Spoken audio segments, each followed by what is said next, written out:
Welcome, everyone. I'm Laura DeFranco, the CEO of Brave Healer Productions, where we publish world-changing wellness books. We have a mission to change the world one brave word at a time around here. And to help me with that today, I have Miss Erin Harrigan with me. Hey, Erin.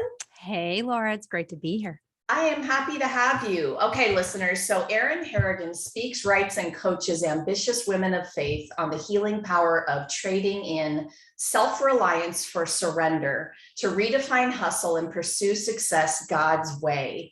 As a recovering driver, striver, and achievement chaser, her work helps clients break free from overwhelm, achievement, and under fulfillment. So, Erin, in my stalking of your website, I saw a few things that made me smile. So you always get the guacamole, no matter how much extra it is, huh? Always. There's never too much guacamole ever. Oh my gosh, I thought that was funny. And then, of course, you had me at Matthew McConaughey. Oh, Just saying. And lastly, I binged Bridgerton about mid-COVID. I loved it. So have you had any recent binges that you love besides that one? Well, we are big Animal Kingdom fans, which anybody who is, Christian or a woman of faith is probably like, wow, but come on, right? We're huge Sean Hattie fans. I actually know his sister, and we've been watching him in Southland and his other shows, but we're right smack in the middle of Animal Kingdom right now, and it is awesome. Okay, I'll put it on my list. So tell us a little bit about your story. Like, how did you get to doing what you're doing today? Yeah, sure. So grew up the oldest of four to a single mom, where my mom worked multiple jobs, trying to make ends meet. Working hard and not having enough money was always a theme growing up. So I knew in order to change my future that I needed to work really hard, go to school, get a degree, get a job, and make money. And of course, then, 30 plus years ago, that generally looked like kind of propping your ladder against a corporate building. So that's what I did, because safety and security were of paramount importance, given that we grew up with so little. But about 23 years into my 25-year career, and I didn't spend 25 years at one company, I was with a few companies, I hit my first wall. And that wall was like, wait a minute, I worked all this hard for this. Like, this is not what I thought it would be. By that point, we were dual income. We had two kids, but I just wanted freedom of time, freedom to make my own decisions. And so I found an entrepreneurial endeavor in the network marketing industry, in wellness, in fact. And in 2010, I started that journey. But because I've always been a driver and striver, and I know that God made me to be an ambitious woman, I completely transferred all of those skills over to my business. But see, the underlying issue that I had in any work that I was doing is that my work was my priority always. Not because I didn't love my family, not because I didn't want to be with my family, but because chasing after the achievement and the safety and the security of the money was more important at times than my family. So I made my business, my work, my idol. So in that business, I moved very quickly to the third of four achievement levels. I was making a great income. I was driving the company car. And then in 2014, I hit my next wall.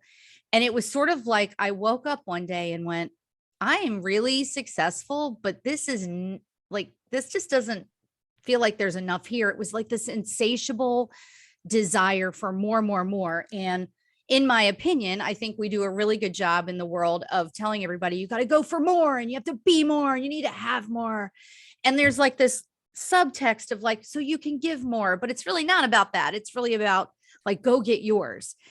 And so I had a conversation with a mentor whom in my book, I call the Velvet Hammer. And she said, you are a super responsible person, but you're trying to do all of this on your own. And you don't know who you are or whose you are. And that shift, October 4th, 2014 was the date, completely changed everything, because it was in that day for me that I gave my life to Christ, and that changed everything. That's not everybody's story, and I get that. But I also think kind of stepping out and talking about that is exactly what you mean by brave words.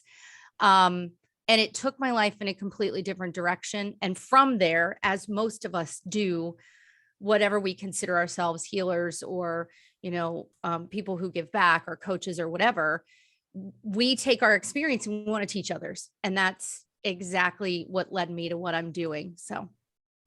Yeah, I mean, that's a brave healing journey. And Yeah.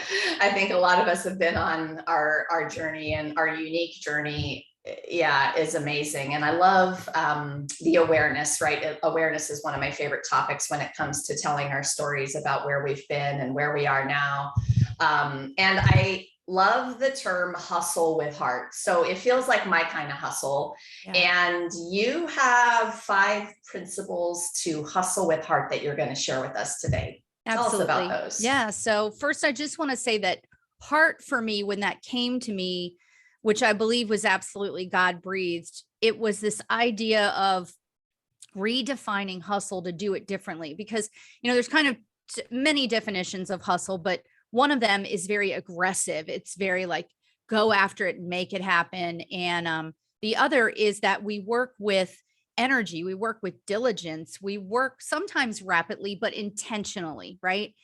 And so when this idea of hustle with heart came to me, heart actually stood for helping entrepreneurs align results to God's truth. In other words, let's not define ourselves by just the achievement, and let's do this with intention to make impact. So my 5 principles, I'm just going to pull out my book because that's the easiest way to do it.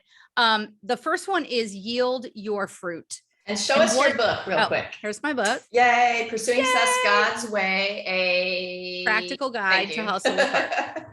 Awesome. Yeah. And it's published March 31st, 2020. So you know where we were then, right? Yes. All right. So the first principle is yielding your fruit. And really very simply, it means that, we were all made individually, uniquely, and perfectly and wonderfully, right? But my fruit is not your fruit, and your fruit is not my fruit. But we spend a lot of time looking left and right going, well, why am I not yielding that? And how come my business doesn't look like that? Or, well, if they can do it, I can do it. And that's true. But we've got to really understand, what is the fruit that God made us to yield? So that first principle is all about understanding, what were you made to do? And then what are the gifts and talents that you were given to walk that out? Because if I try to fit into Laura's shoes, or Laura's trying to fit into mine, we thwart the impact that we're made to have, because we weren't made to do each other's stuff. So principle 1 is all about that. And I'll throw this out there. There's scriptural references for each of these. This one happens to be, I'm not going to read it, but it's Psalm 1 verses 2 and 3. And the premise is, when you are rooted in the fruit that you're supposed to yield, guess what? You aren't like swayed by the storms, because listen, there's going to be storms, right? But when you know who you are, then you don't get swayed by those things.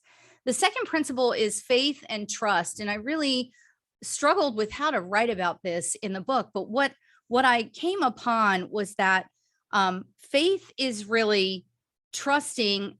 Faith is your belief system, but trust is the action. So in other words, we can have all the faith in the world in what God's given us to do, but we still have to take the step. We still have to act. And until we act, we really don't sort of activate the faith. So having faith and then being willing to do the action of trust, that's where I think a lot of us get stuck, is that we don't take the action, or we don't finish the action. And then we're going, where am I supposed to go next? But did we finish the last thing we were given to do? Right? I think that's a huge piece of that. The third principle is surrender. And I like to say that this is really surrender over self-reliance. Surrender that ultimately, no matter what we do, there is a purpose for all of us. My friend, Dr. Sherry, likes to say we were made on purpose with a purpose, and the world needs you. And so being surrendered means, this may not look the way I thought it was going to look. These results may not be what I thought they were going to be, but I know that ultimately I'm working to make the impact I was given to make. And so God's got it. Surrender means God provides, period. It may not look the way we want. It may not be in the amount that we want, but we will always have what we need. I think a lot of people talk about this idea of getting out of your comfort zone and having courage over comfort. I think for drivers and strivers like me, our comfort zone is driving and striving. So surrender takes courage. 100%. It is the hardest thing I do. And it is something that I pray over every single day. The fourth principle is focus, not FOMO. So we all know FOMO is fear of missing out. I like to say that focus is for me and for the women that I coach, focused on Christ until steady, right? Because this world wants you in upheaval. The world wants you in chaos. The world wants you in distraction and discontent and doubt. But when we're focused, it reminds me of when I was having my first child. I had a focal point, and my focal point was this picture of a sailboat on the water in Negril, Jamaica. It's a picture I actually took, but that was my focal point, right? But if we're focused on our journey, if we're focused on our fruit, if we're focused on being surrendered, if we're focused on walking out the faith, then we will not be swayed into FOMO. Now, trust me, FOMO is going to happen, right? Like all of marketing is based on FOMO. But if we can stay focused, our ability to hustle becomes very intentional, very methodical, very, very focused. I mean, I think that's the simplest way to put it. I don't know. And then the last principle for me and for the women that I coach is really giving glory where glory is due. You know, so often in the world, we see people experience success and a level of success that they want, and they point to themselves.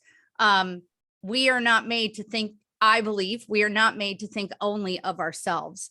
And so giving glory where glory is due is saying, like, God gave me this ability to work this business or to create this wealth, or he gave me these gifts, he gave me these talents.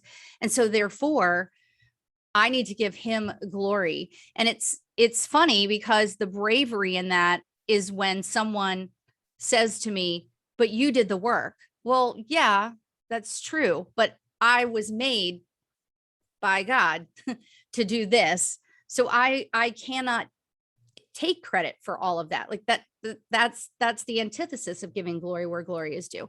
And I believe that when we give that glory, it takes us outside of ourselves, and it helps us focus our work, our hustle on what is the impact that I'm making, whose lives am I touching, whom can I heal, if you will, who can I help to overcome this overwhelm, overachievement, underfulfillment, and help them see that there's bigger purpose in what they do. So those are the 5 principles of how to hustle with heart. Love it. All right. So faith is the belief system. Trust is the action. I really loved that. Surrender takes courage. Yes. Oh my gosh. Yeah. And focus versus FOMO. These are some of the things I was writing down as you were talking. That's super awesome. Okay. So I posted the other day, you can rest, but you can't quit. So you talk about obeying the command of rest without losing momentum. Tell me more about that. Yeah. So in Psalm 46:10, it says, be still and know that I am God. And that be still in the Hebrew means cease striving, cease pushing. And it is really hard, I think, especially for women entrepreneurs to rest, because we have this sort of reel in our head, if you will, that says, well, rest is lazy, or you got to get ahead, or there's no rest for the weary, right? It's like all of these mantras. But the thing about rest is we have to leave margin for God to work. And things that we love, things that we're really good at, can become idols if we allow them to take over this time for rest. I think it's Abraham Lincoln. I'm probably going to quote the wrong thing, but I think he said something like, you know, if you give me, I don't know, 3 hours to chop down a tree, I'm going to spend 2 hours sharpening my saw. It's why Stephen Covey in the 7 Habits of Highly Effective People talks about sharpening the saw. It is in the rest that we renew. It is in the rest that we're able to think more creatively. I don't know about you guys, but most often my best ideas come to me when I'm out for a walk, and I love to walk in silence, or I'm in the shower. Now you may think, well, walking isn't rest. No, but it's a resting of the mind that allows us to be more creative. And so it's sort of this this idea that resting doesn't mean you lose momentum. Resting means you leave margin for momentum to grow, if you will. And if we could stop thinking that rest is lazy, and we could start understanding that rest is necessary, because we cannot possibly carry everything that we're trying to carry and be successful. We cannot. So I don't believe in the world's idea. I think it's shifting a little bit, but I don't believe in the world's idea that like you have to work 24/7 and entrepreneurs work all the time. And like I worked, that's part of what brought me to the wall I hit in 2014. I was working constantly in my business and my business was going backwards. So it's not about the constant work. It's about incorporating the time for rest and renewal that will propel your life and your business forward. I also think that rest gives you the opportunity to feel, which helps you understand what aligns with you. And so if you are never resting and or listening to those messages in a way that you really connect and be clear, then you don't have the language. You're not learning your own language there, of your soul is how I call it. What do you want to say about that? I love that. And I think we've got to get quiet, whatever that looks like. One of the daily disciplines that I coach my clients on is you've got to be in the word and be with the Lord first in the day. Don't just pick up your phone and start moving, because what if those things on your to-do list are supposed to shift, but you didn't allow time for that? So you missed a window of opportunity that you could have connected with someone that could have furthered their business or your business, or you could have impacted them differently. And I think taking the time, like you just said, to rest and listen. We talk more than we listen, and we've got to listen so that we know what's in alignment. God will move mountains to show you his will. And I believe that he took my business backwards to show me that he wanted me to go in a different direction. But we can make that happen so much more quickly if we would just rest and listen and then go, oh, you want me to go this way?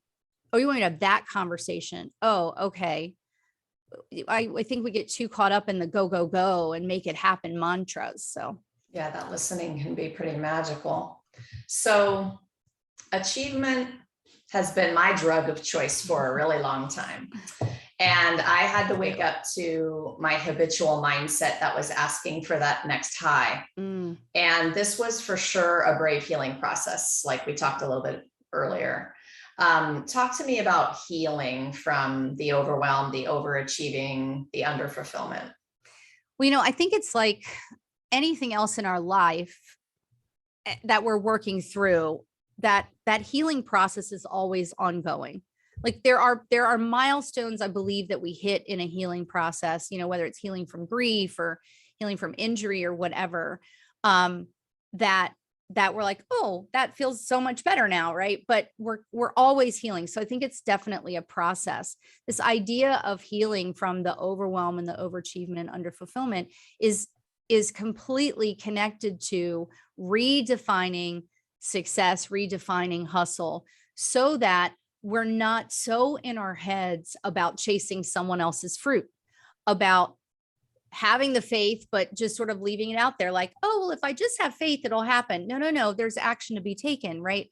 That healing is, am I willing to put this down to rest or to take a small step instead of a big leap?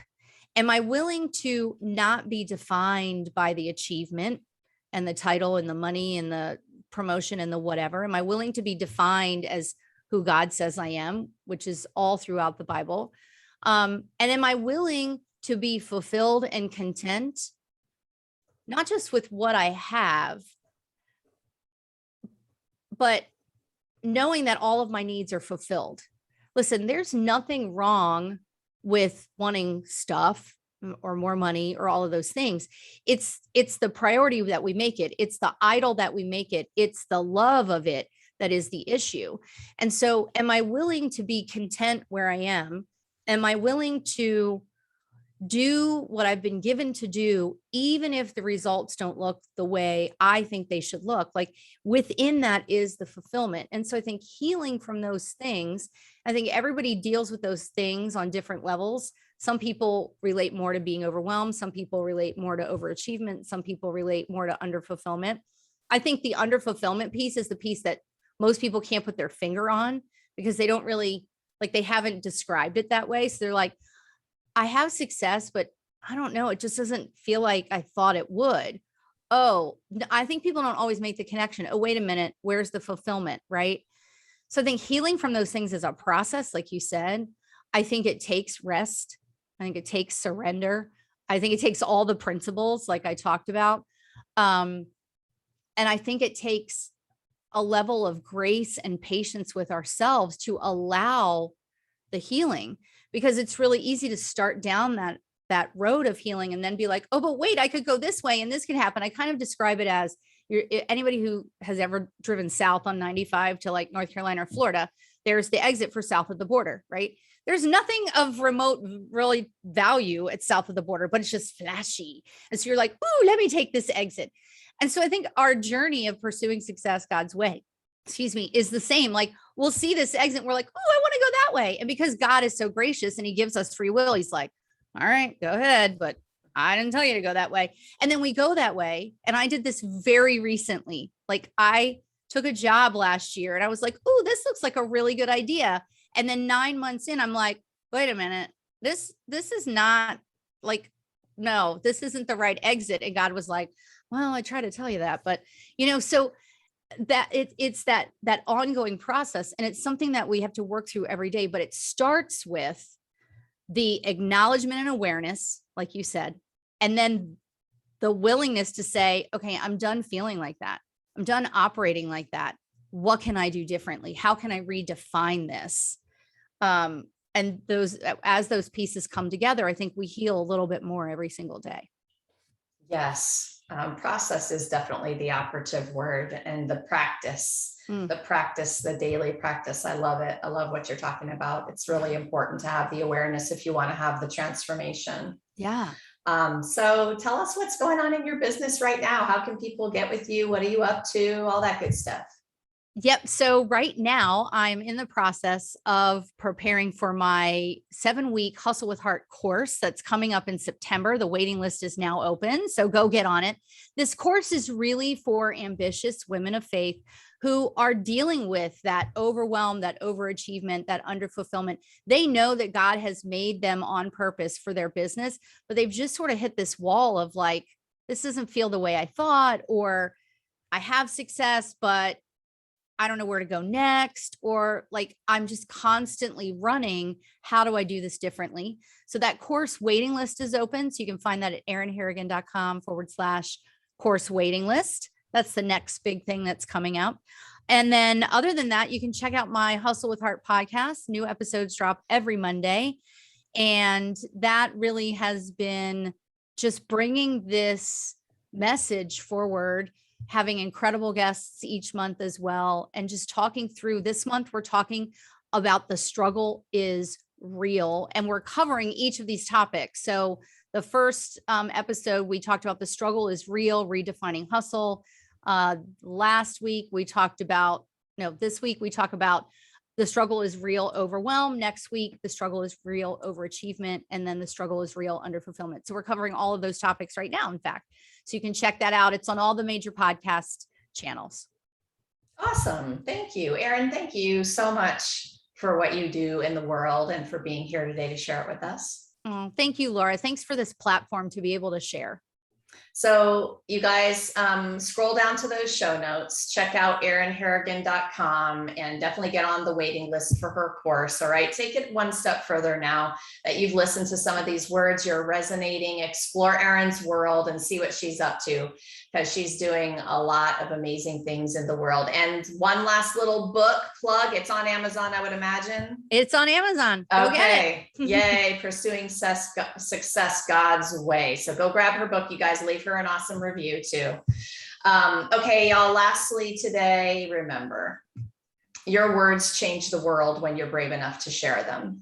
So what if that thing you're still a little afraid to share is exactly what someone needs to hear to change or even save their life? It's time to be brave, you guys. See you next time, everyone. Thank you, Erin.